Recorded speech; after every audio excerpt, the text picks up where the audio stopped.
First, we would like to express gratitude for the opportunity to have this interview.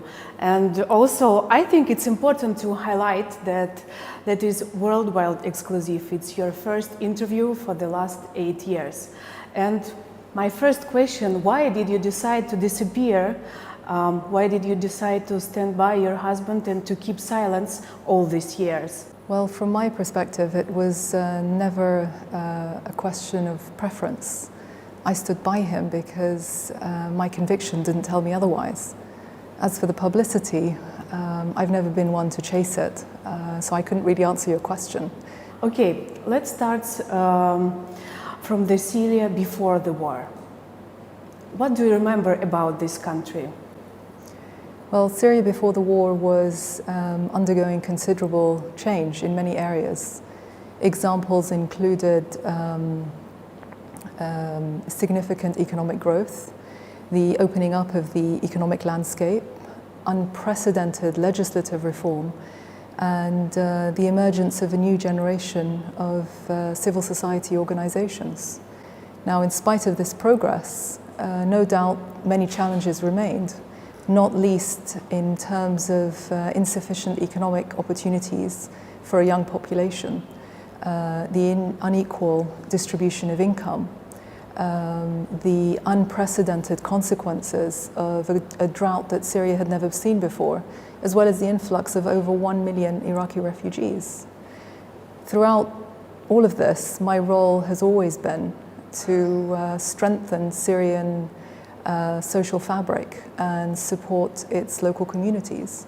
And more specifically, this translates to promoting initiatives that encourage inclusive economic growth, primarily through microfinance initiatives, working with civil society organizations to make them stronger, and working with young people to ensure that they have the right skills and abilities and opportunities so that they can reach their full potential.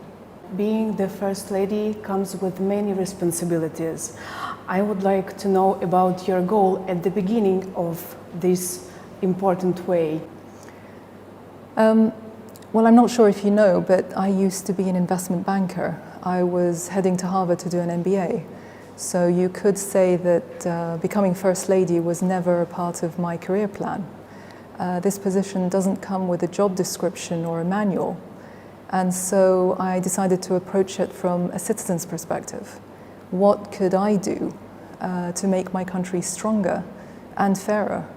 And from the very beginning, I was drawn to helping empower people that work very, very hard every day, often with limited resources, to make the best of their lives. Meeting these people, listening to their stories, and seeing for myself the difference that they make in their communities afforded me the opportunity to draw attention to their cause and help create a more enabling environment for them to thrive. You established many important programs as microfinance, as scientific Olympiad, as youth empowered. What priorities has changed? Well, my work in these development initiatives continues uninterrupted. They're very well established, and if anything, they have become more important since the beginning of the war. But of course, my priorities today are helping martyrs' families, helping injured soldiers and people that have been displaced or affected by this war.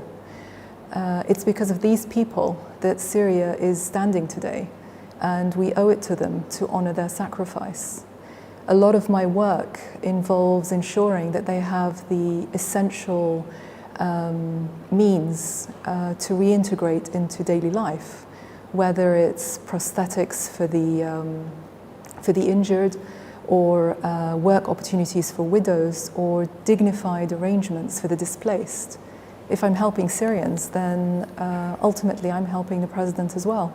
And what about martyrs? What is your strategy in working with such families? Anna, they've sacrificed so much. It's our duty, moral duty, to ensure that we honor their sacrifice. It's well known that you should never leave a soldier behind on the battlefield. And the Syrian army has been working tirelessly to make sure that the right mechanisms are in place and legislations have been changed so that the needs of these families are met and they are also not left behind. My meetings with these families are in the aim of ensuring that these systems are accommodating and responsive to their needs. On a personal level, I'm humbled by their determination, their resilience, and their love of Syria. They are my biggest source of strength and hope for the future. But why you would like this work seems to be disappear on the worldwide? I mean, newspapers, channels, they do not speak about your charity or what you are doing today. I think that's a question you have to ask them. And that's the reason we are here. So we spent a week with you, working hard, and we saw you during meeting with different peoples. Let's start from your visit in hospital. What do you feel deeply inside when you are meeting with wounded soldiers? I could tell you that I feel pain and sadness, but a lot of other people would say that as well. I think what's more important is what we do with our feelings, how we can channel those feelings into initiatives that can help these soldiers or victims rebuild their lives. So what's more important is what I'm doing rather than how I'm feeling. And do you remember the story about the woman and his son? He's paralyzed. What do you feel talking with his mother? What do you able to confirm her? Again, what's important, I think, is that the social structures, whether it's medical, psychological, or economic, are in place to be able to help these people. That's what they're looking for. They're not looking for kind words or a pat on the back. They need real help to be able to rebuild their lives, and that's where my work focuses. And what do you feel when you hear such an answer? I have no pain, I have no future, I have no motivation to continue living. Or, excuse me, I was shocked by the answer when the man told you, I have no opportunity to buy even a chicken for my family. Unfortunately, that's not the only case. As much as our soldiers believe in what they're fighting for and why, even the strongest spirits find it difficult to suddenly adjust to having to be completely dependent on somebody else. They have sacrificed so much, and it's our duty to deliberately honor them and make sure that they are taken care of. And it's for that reason we have dedicated teams of professionals that reach out to soldiers and their families and work tirelessly to make sure that the structures are in place. As I said, the economic, psychological, and medical structures are in place to help them rebuild their lives. Despite the challenges, and there are many, slowly but surely, these brave soldiers are finding their way again. They're contributing to society and even starting families. And in these troubled times, there are beacons of hope for all of us. You take a great responsibility because you have, I don't know, thousands of requests, and you promise to everyone to do everything the best of you. Why? It seems to be impossible to help each person, to help each wounded soldier or displaced or family who has kidnapped. You heard the stories as well as I did. Could you ignore them? That's impossible. In Syria, we believe in honoring our word. This is very important. And I offer the help because I'm confident that the necessary arrangements are in place to be able to address these needs. I'm able to mobilize a very strong, extensive network that has been built up over the years of government, civil society, and private sector. And experience has meant that most of these requests can be handled through these established channels. But for me personally, every visit, every opportunity provides a new chance to identify shortcomings in the current systems and processes that need to be changed. And in this way, the effects are multiplied. And if the changes are made, then other people will no longer have to deal with the same problems. And how do you control your team to make this request become true? Well, as I said, first of all, in Syria, our word is our honor, and this is very important. And obviously, the people that work with me share this belief and work within this conviction. Beyond that, I'm a very firm believer in systems, in institutional frameworks that ensure that responsibilities are clear and targets are clearly identified. And by the way, Syria is a small society, and so there have been many times when I have met the same people again. So there's always a way of checking. And what results do you proud of now, by now? Tell you I'm proud would mean that I'm finished, I'm done. The work has been completed and Syria is prosperous. So, and clearly that is not the case. There is still so much more that needs to be done. Maybe one day when Syria is safe again, is prosperous again, you can ask me that question. I think it's very important that people feel free to ask something. And they really do believe that their dreams or their wants comes true. They are not afraid to ask you because you are First Lady. And can you give me your recipe? How do you ask them to ask you something when they don't like to ask? And maybe they feel confused or not confused, they feel nervous about asking something. Human dignity is very important.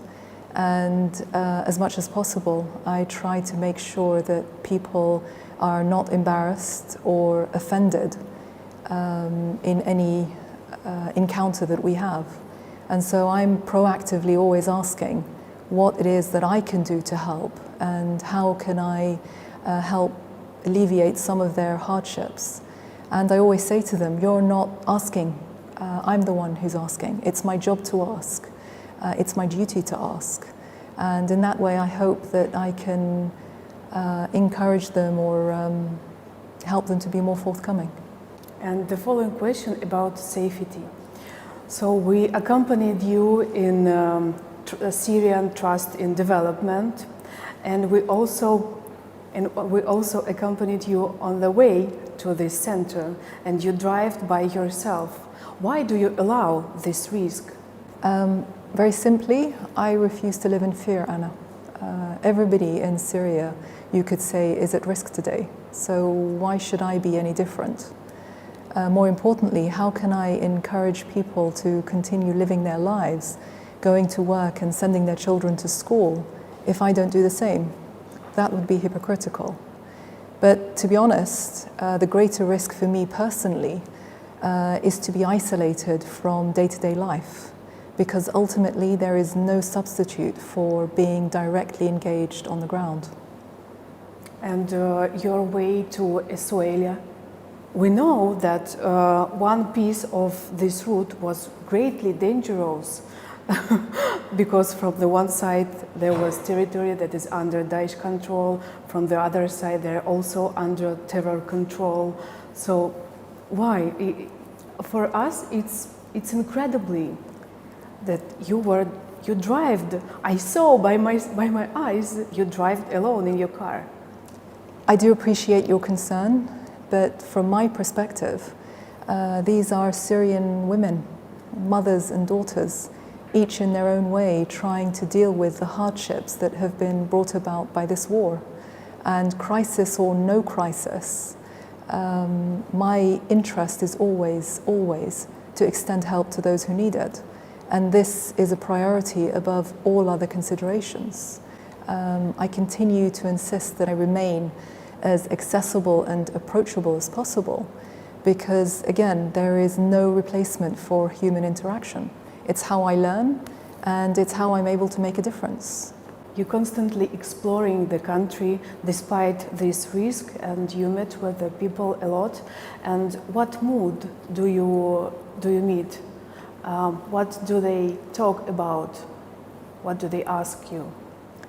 Conversations vary.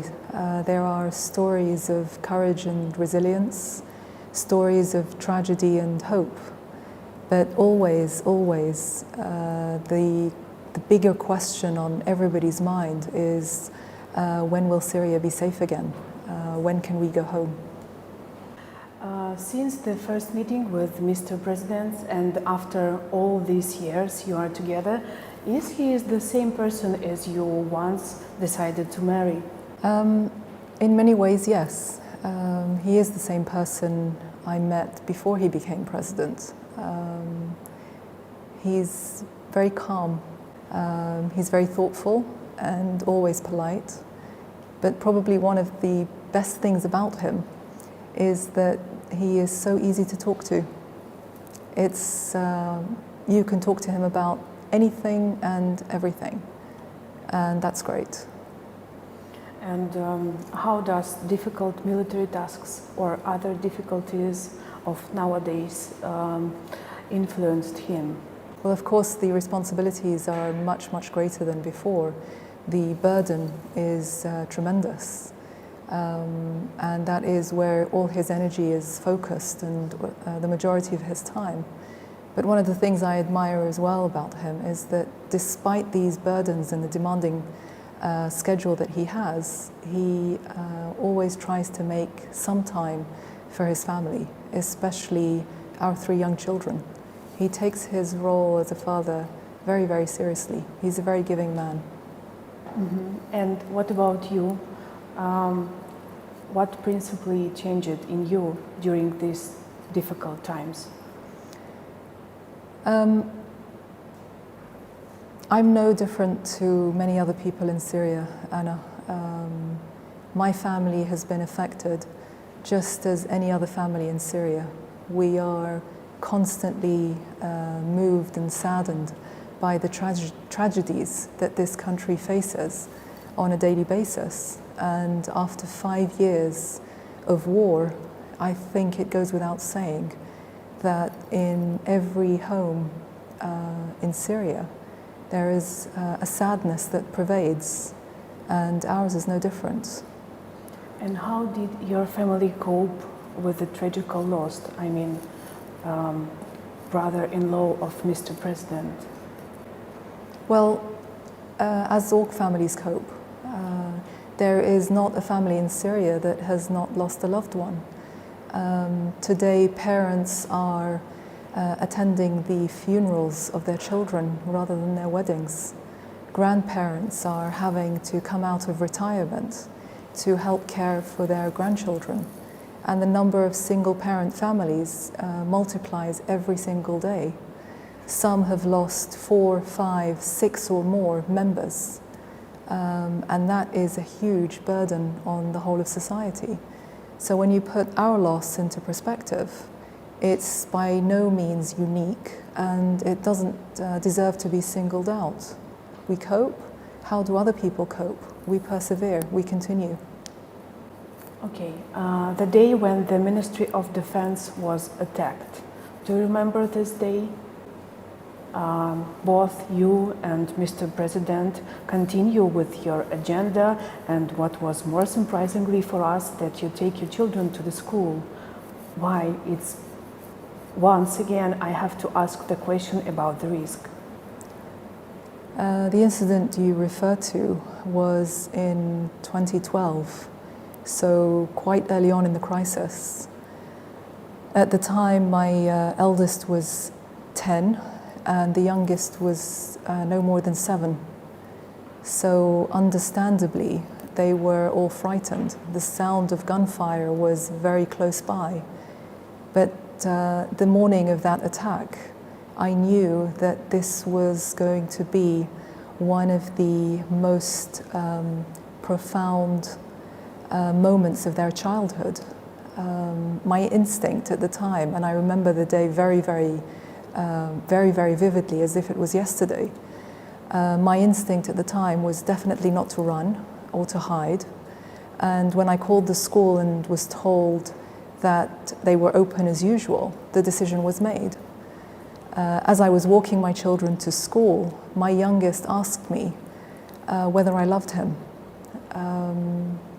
But let me tell you that I walked my children to school that day, not because I wanted to put them at risk, but because I wanted them to know what it meant to face down their fears and stand up for their convictions.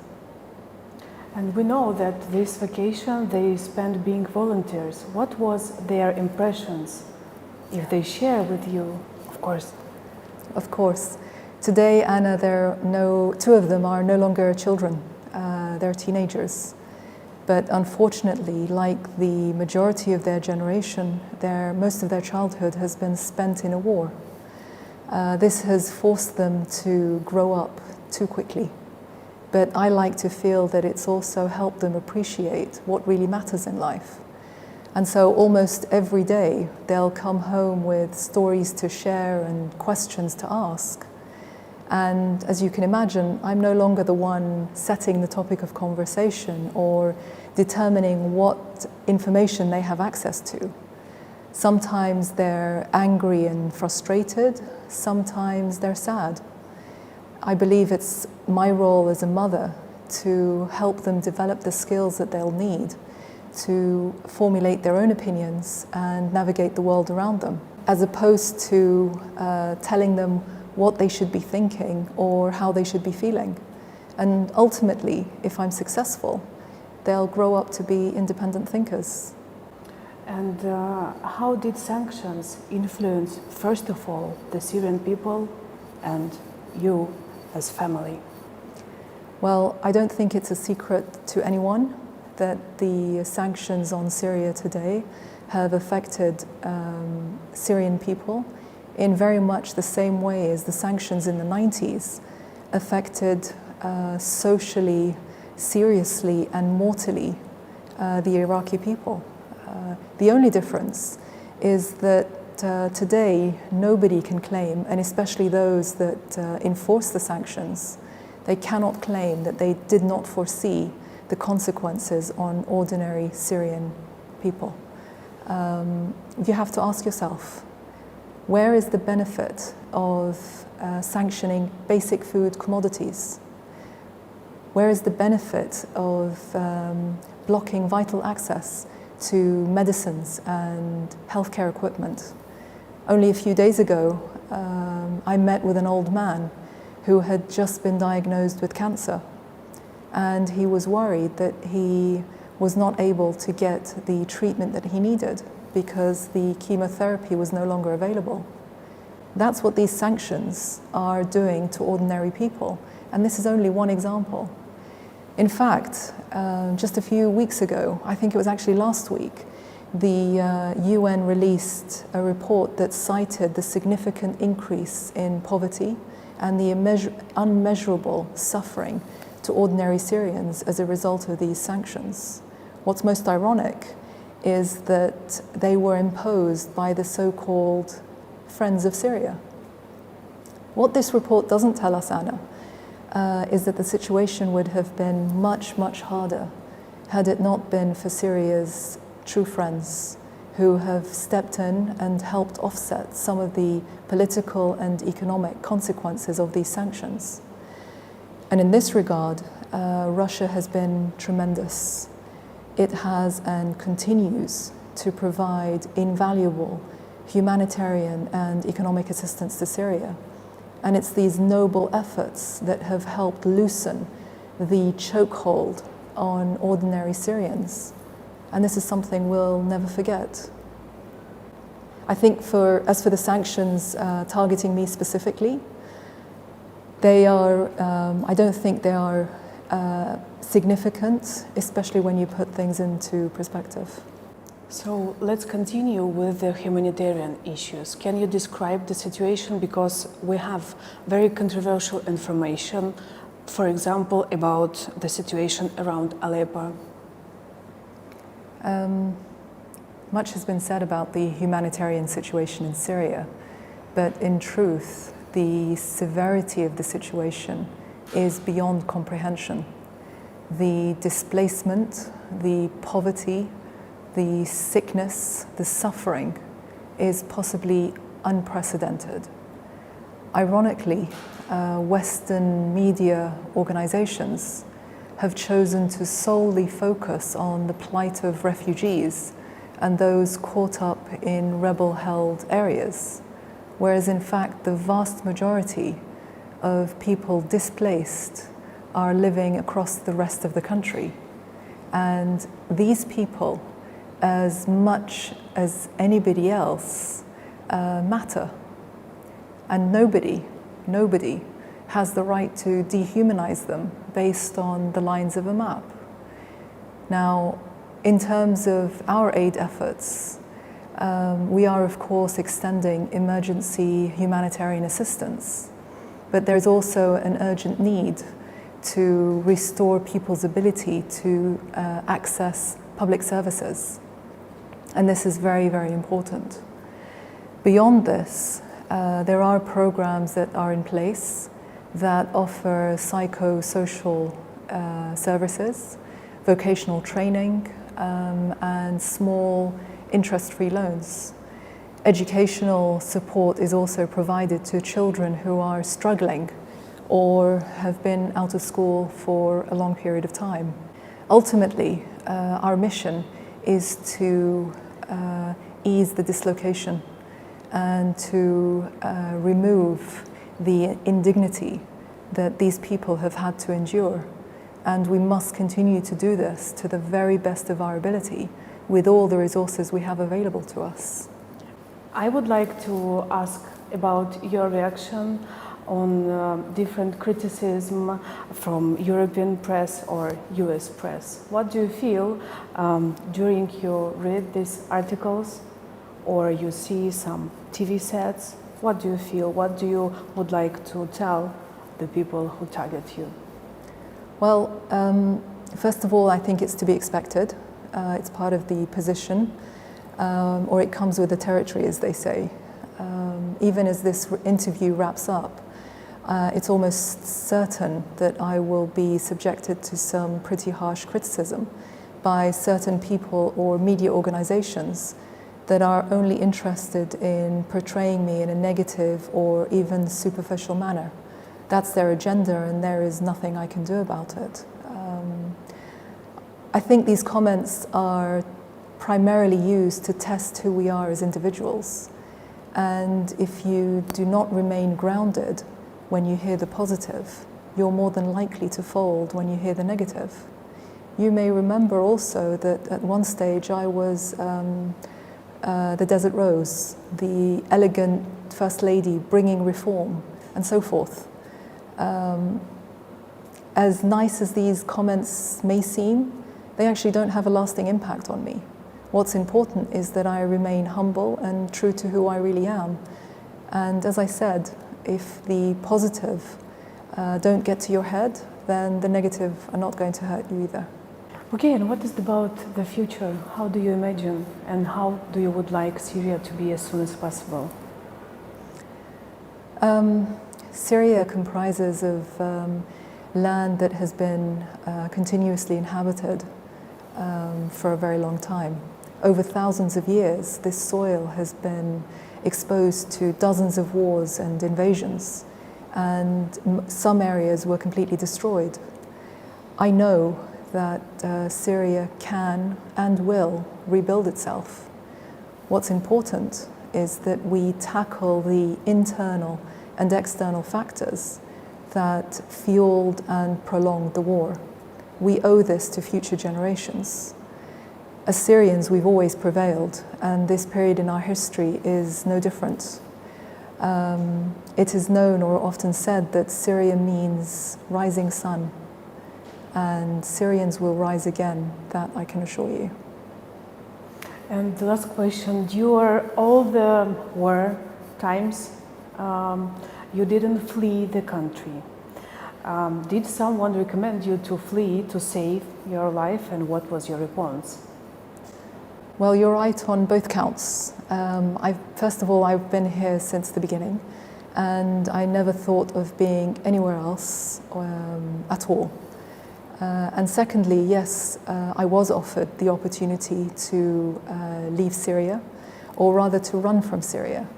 These offers included guarantees of safety and protection for my children, and even financial security. It doesn't take a genius to know what these people were really after. It was never about my well-being or my children.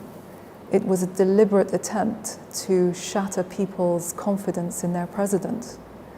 And suffice to say, these offers were foolish and not even made by people who were Syrian. And what was the most harmful incident during this war? Maybe it was the story of people in the village of Zara, or maybe it was the story of this child named Omran Dakniesh. Let me phrase the question slightly differently. Why was the fate of the children in Zara not given the same media coverage as the tragedies of Aylan and Omran? The Western media decided to focus on these tragedies because it suited their media agenda. It's actually the West that is dividing our children in this conflict according to the political beliefs of their parents. Aylan was a Syrian child, irrespective of what his parents believed, as was Omran and the other innocent children in the Zara village massacre. These are all children. They are all innocent children. And they are all a loss to Syria, irrespective of which side of the conflict we support. And as a Syrian, I am personally saddened by the loss of every single child, whether it's Aylan or Omran or the many, many others whose names did not reach Western headlines. Ultimately, humanitarian aid should not be determined by geography, political orientation, or religious belief. It cannot be allowed to be driven by political agendas. So thank you for this meeting, really. Thank you for coming.